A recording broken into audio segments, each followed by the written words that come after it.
আসসালামু আলাইকুম ভাই ও বোনেরা, আপনারা সবাই কেমন আছেন? আমি আল্লাহর রহমতে ভালো আছি। আমি সকালবেলা আজকে চলে আসলাম রান্না করতে। আমি মিষ্টি কুমড়া দিয়ে পুঁই শাক দিয়ে রান্না করব।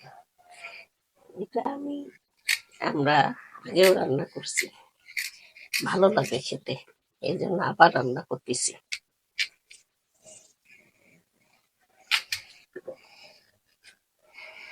এই জন্য এখন আমি কাটাকাটি করে নিচ্ছি। ওই পুঁই শাক আগে বেছে রাখছিলাম, মিষ্টি কুমড়াটা এখন বাছতেছি। বেছে ধুয়ে চড়াই দেব।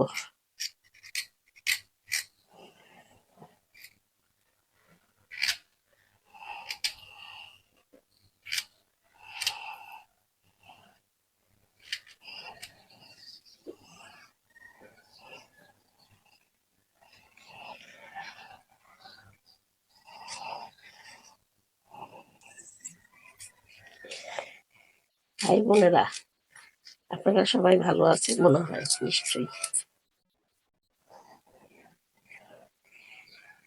আমিও ভালো আছি।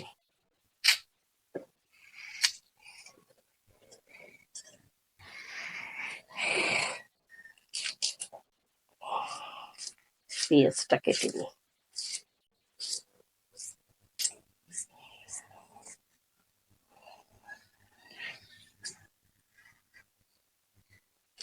পেঁয়াজটা কেটে কুমড়া গুলো কাটা হয়ে গেছে।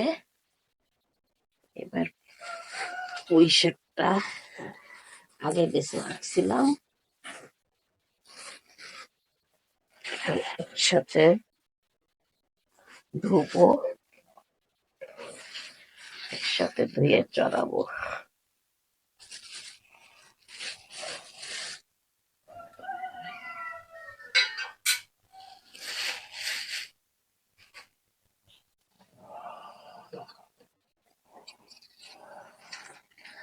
আমি এখন কুমড়ো আর পুঁই শাক চড়াই দিচ্ছি। দিয়ে দিলাম পেঁয়াজ,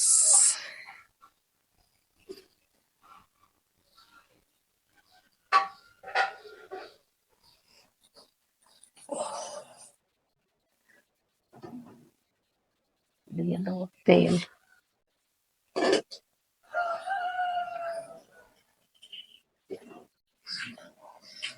দিয়ে দিলাম সয়াবিন তেল।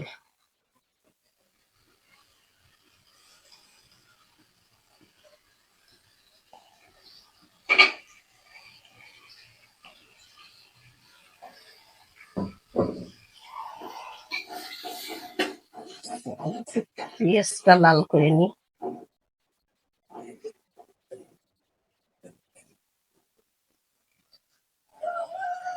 পেঁয়াজ লাল করবো।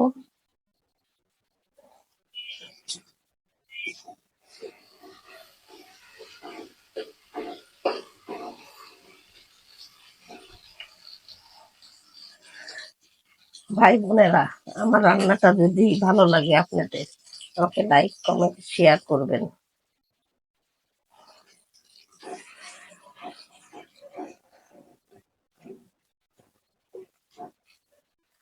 এইভাবে রান্না করে আপনারা দেখবেন, খেতে ভালোই লাগে, খারাপ লাগে না। আমার কাছে তো ভালো লাগে, সেই জন্য আমি বারবার এইভাবে রান্না করি। আবার পুঁই শাক দিয়ে, মুসুরি ডাল দিয়েও রান্না করে অনেকে, আমিও করি। আবার মিষ্টি কুমড়া দিয়েও রান্না করি। আমার কাছে দুইটাই ভালো লাগে খেতে। আবার কেউ মাছ দিয়ে রান্না করে, ঝোল করে, কেউ ভাজি করে, যে যেভাবে রাঁধতে পারে। ভালো করে রান্না করলে সবকিছুই ভালো লাগে খেতে। এবার আমি হলদি মরিচ দিয়ে দিই। এখন দিয়ে দেবো হলুদের গুঁড়া। আমার এর মধ্যে আমি কাঁচা ঝাল দিয়ে রান্না করি, কাঁচামরিচ দিয়ে, কিন্তু কাঁচামরিচটা আমার নাই। এই জন্য আমি আজকে শুকনা মরিচ দিয়েই রান্না করব। দিয়ে দিলাম মরিচের গুঁড়া, দিয়ে দেব স্বাদ মতন লবণ।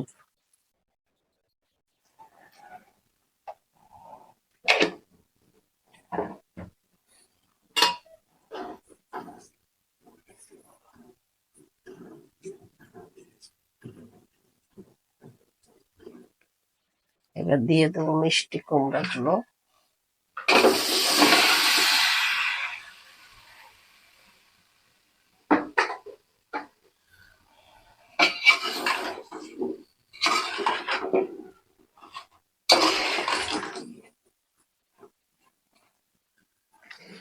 এবার দিয়ে দিই পুঁই শাক গুলো।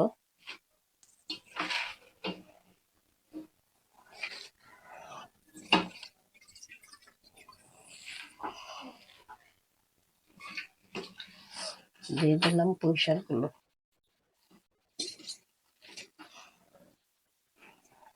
দিয়ে আমি ঢেকে দেবো।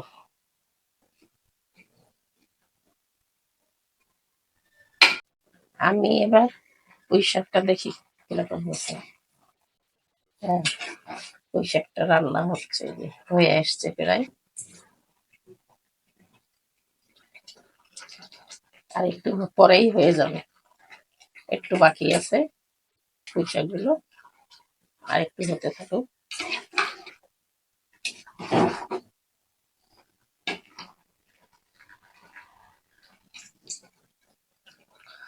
আর একটু হোক, আর একটু বাকি। আমার মিষ্টি কুমড়া আর পুঁই শাক রান্না এখন শেষ হয়ে গেছে। একটু ঝোল ঝোল বলছে, ঝোল ঝোল থাকুক, একটু ঝোল ঝোল, সমস্যা নেই, একটু ঝোল ঝোল থাকুক। এটা রান্না শেষ, এটা আমি এখন নামিয়ে ফেলবো।